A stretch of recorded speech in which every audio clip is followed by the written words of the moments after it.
വൈകുന്നേരങ്ങളിൽ ഇങ്ങനെ ഒരു നടപ്പ് നമുക്ക് മനസ്സിനും ശരീരത്തിനും ഒക്കെ നല്ലൊരു ആരോഗ്യം തരുന്നതല്ലേ.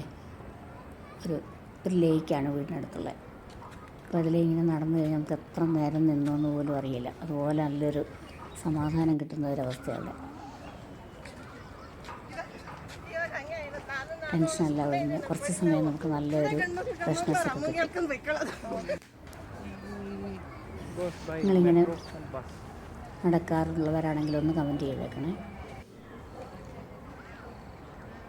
കിളികളുടെ ശബ്ദം, ആ സൂര്യാസ്തമയ സമയം കണ്ടില്ല, സൂര്യൻ്റെ നല്ലൊരു ലൈറ്റ് അസ്തമയ സമയത്ത് സൂര്യനൊക്കെ നമുക്ക് കണ്ട് എൻജോയ് ചെയ്ത് നടക്കാൻ പറ്റുമോ.